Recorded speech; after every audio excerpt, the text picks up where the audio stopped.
from the point of view of an NGO. So I think these figures and these numbers are very common to, I'm sure, this audience, and I need not really remind you, but these are such important figures that I felt that I would touch upon it a little bit. As you know, recently in December 2013, SAARC has put up their data on cancer incidences in 5 continents of the world, and we find that the total number of cancer incidences per se is on the increase all the time. From the 9 million in 2008 to the 14 million or 12 million in 2008, it's already 14.2 million in 2012. And in India, it's now 1.1 million annual cases, new cases of all cancers in the world. Of all cancers in India, 2025, we are going to be estimated is that we are going to be seeing about 19, almost 20 million, and perhaps in 2050 there may be as much as 30 million. So certainly it is a problem of the people, and we as an NGO, or we as citizens of India, if we do not take active role in bringing about awareness or bringing about cognizance of this major health concern, we have a problem. Okay. Now, going to oral cancer, giving you a slight idea about the numbers of cancers which we anticipate or which we are going to be facing in the next 10, 20, 30 years. Oral cancer incidence globally is about 300,000, and oral cancers in India is about 77,000. Now, the global cancer incidence is truly, the data is based on about 187 countries, out of which let us say that if oral cancer is common or possible to see or record, not a very rare cancer, in 40 countries, even then India contributes 26% of the global cancer, oral cancer incidences. That's a humongous number. From 187 countries which are evaluated, we are contributing 26% of the oral cancer burden. And a lot of our cancers, the other problem is, are analyzed in stage 3 and 4, and as all of you are aware, these cancers are then much more difficult to cure or the prognosis is worse. And keeping in mind that truly about 2/3 of the cancers can be treated or prevented to result in a cure has been known for a very long time. Oral cancer, my focus is primarily going to be on oral cancer, and right. So if we just, you heard Dr. Shankar Narayan and Dr. Agarwal talk about the risk factors, they did enumerate a large number of risk factors. But I think primarily what we need to focus on is the tobacco. Time and again it has been said. We have the areca nut or betel nut, which has truly become an epidemic in India as far as consumption is concerned, resulting into an increased incidence in oral cancer. Alcohol, both synergistic as well as independent risk factor, and about 10 to 20% of the oral cancers are HPV associated. Again, we just heard the previous speaker mention that HPV associated perhaps have a much better prognosis in case of oral cancer than the tobacco associated. 2 or 3 aspects which we do not take recognition of at all in any cancer, and certainly not in oral cancer, though it was mentioned, are that of all the high risk lifestyle individuals, it's about 10% who really get cancer. So what is the difference between those who chew tobacco, smoke tobacco and get cancer, and those who chew tobacco, smoke tobacco and for a similar period of years do not get cancer? So what is emerging on the scientific field as well as in the clinical field, and now with technology like next generation sequencing think it's possible to use it in the clinical scenario are the other regulations of an individual. So there are genes which get altered because of the lifestyle, because of the diet consumed, which we call epigenetic regulation, and there are the genetic variations which make you you and me. So each one of us have almost about 10 million nucleotide differences. And is it possible that some of these differences either increase susceptibility to oral cancer, some of them are protected? So that's one aspect which since oral cancer is such a big burden in our country, we need to move in that direction as well. Again, as in every cancer, oral cancer also is not a question of today carcinogen and tomorrow the oral cancer. It is a long-term process, perhaps even more important since it's not an acute process. We perhaps ignore it very often.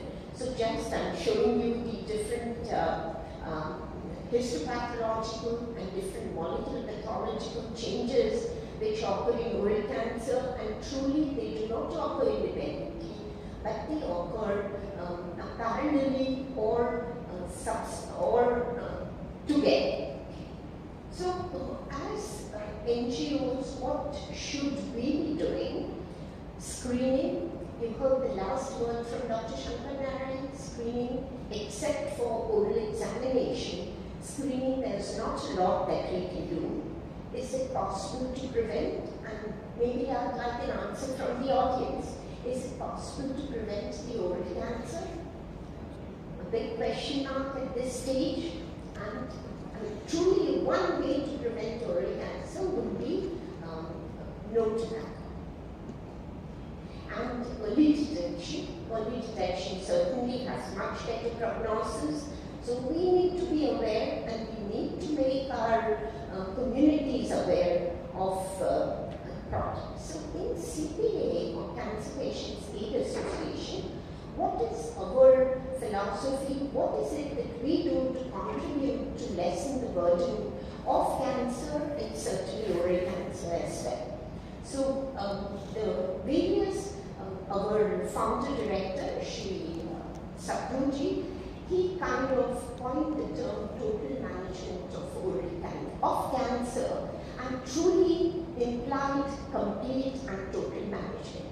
So we take it from the fact awareness, that is in ordinary, normal, healthy individuals, to if it is possible for early detection. We have prevention, certainly.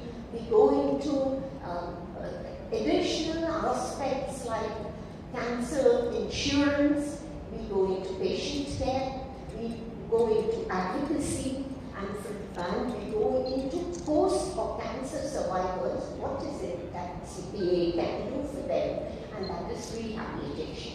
And certainly for all this, the NGOs need to have large pockets, and so we have our fundraisers who handle it. Giving you some dissemination of correct information is a must. Very often, maybe not knowingly, we might be passing on signals, or we might be passing on take-home message, which are not based in facts and figures. So that is a very important aspect which we need to be aware of. Correct information should be disseminated.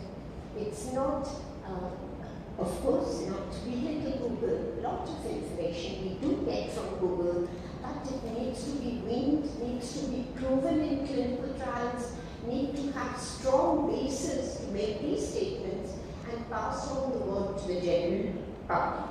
So we at CPA, we conduct awareness lectures very regularly, as well as awareness workshops for people who are not only interested in knowing about cancer, but also offering their services as volunteers.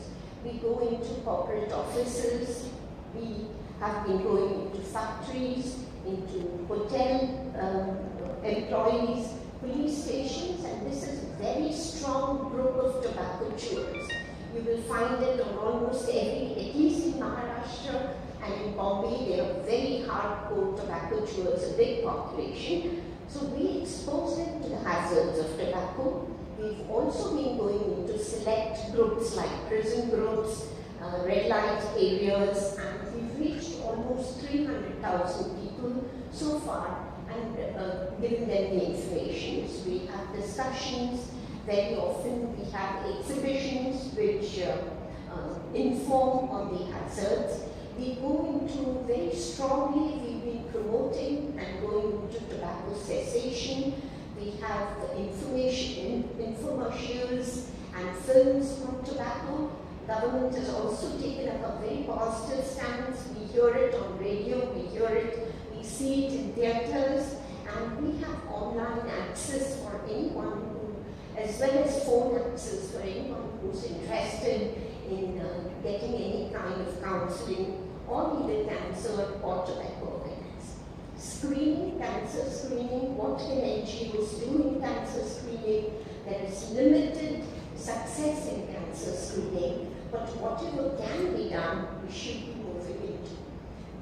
As a country, as a government, our health policy and the kind of population which we have, about 1.2 billion, it is not very easy to spread this screening or to have very systematic screening for every Indian. But whatever is possible can be done.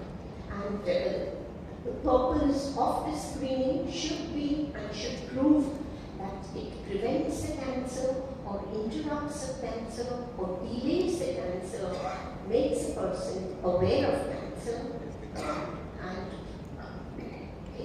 So what are the initial warning signs for oral cancer? Hoarseness, persistent sore throat, the 3 lesions which have been mentioned, the white patch or leukoplakia, red black patch or erythroplakia, black patch or melanoplakia, submucous fibrosis, which is you cannot open your mouth because of collagen strings tying up your gums. You have sometimes a lump in the neck, which might important to investigate and check it out, and persistent non-healing ulcer. So self-examination, you heard a lot about it earlier, and it's truly very simple. It's even simpler for the men folk who normally shave every day. So they have a powerful light, they have a mirror in front of them. You need to know your mouth, not only know your body, you need to know your mouth, and that is the message which you need to pass on. If you see any abnormality, very important to go in and check with the doctor, whether it's a primary health center, whether it's a cancer screening center, or whether it's your oncologist. You also, maybe a little side diversion, that basic health checkup is now coming into the corporate world, but needs to be everyone above 40 should be going in for a health checkup, if possible, annually. And the normal good health, that is a healthy mind and healthy body, stress-free, or I should say it's very difficult to be stress-free, but coping with stress so that your immune system, your general health remains up. No or moderate alcohol, no tobacco, and dental hygiene is some of the take-home message or some of the direction in which the NGOs can pass the information. As a matter of fact, cancers that can be prevented would, or is possible to prevent, should actually be contributing 50% of all cancers to be in India. And again, I will emphasize that in India, most of the patients was at the Tata Memorial Center for almost 25 years, and we have primarily all cancers which come into the hospitals, particularly referral hospitals, or even to the oncologist, are in stage 3 and 4, more advanced stages. So at our camps, what is it? We hold camps regularly in all parts of India, including the NOC regions up north or in the Kashmir area. And these camps and counseling we take in a team of gynecologists, surgeons, physicians, ENT surgeons, pathologists for a quick checkup. So this whole group for general health and for cancer is screened. Then I did mention, and being in that area, I cannot not say it one more time, that epigenetic regulation, as you can see some of our data which is already published, you find deregulation, one of the mechanisms being methylation, and you can see that in the cancer you have a lot more genes which are silenced or suppressed as compared to the tumor-associated mucosa. You heard about field cancerization in pre-malignant cancers or pre-malignant tissues in long-term tobacco users. And then you can see almost zero in particular genes which we're looking at, which is silenced in oral cancer. So is this an early detection? Is it possible to use these biomarkers for early detection? Would it be cost-effective, economical? Needs to be seen. Besides that, now with technology coming, I would just like you to look at the heat map, where the whole green area, without knowing whether it's a patient or normal, that molecular fingerprint shows all the total greens which are normal cells, no tobacco users. Whereas the ones which have a lot more red are frankly malignant genes which are expressed here. And there you see a combination, seems to be pre-malignant lesions. So again, do we have a marker which would indicate presence or the possibility or the risk of increase in the cancer or progressing to the cancer? And as I told you, we have different polymorphisms or differences between each one of us. We've investigated in 500 normal tobacco chewers with no oral cancer, and 500, each one of them is about 14 to 20 years of tobacco chewing, and ones who got cancer. And we've identified a panel of SNPs, what we call single nucleotide polymorphisms. These are biologic variants which are present in individuals which either protect or which make you susceptible to the cancer. So would a combination of the current technology, common sense and the information which we have on lifestyle and lifestyle changes help? Advocacy is one of the other fortes of CPAA. Perhaps our founder director was very well known and given a lot of accolades for fighting the battle with Novartis on Gleevec use in chronic myeloid leukemia, and sold at an exorbitant price of 1.25 lakhs per month, dose of a month. So besides that, we've been responsible for tobacco cessation programs. Quit tobacco for life is our slogan. Ban of manufacturing, and I'm certainly not saying ours was the only NGO. We had the Dr. P.C. Gupta from Saxavia Foundation, who also pitched in equally hard for ban on manufacturing of chewable tobacco and selling of chewable tobacco. Okay. I've already mentioned this. We also have an insurance policy with for middle income group or low income group, with very nominal one-time payment and covered for almost 2 lakh rupees per year for diagnostic tests, for examination, as well as for treatment purposes. Okay, so I would like to end with both lifestyle factors and genes as as playing key roles in cancer. I would say the genes loads the gun, completely agreeing with Juliet Jocelyn, whereas lifestyle goes the trick. Thank you.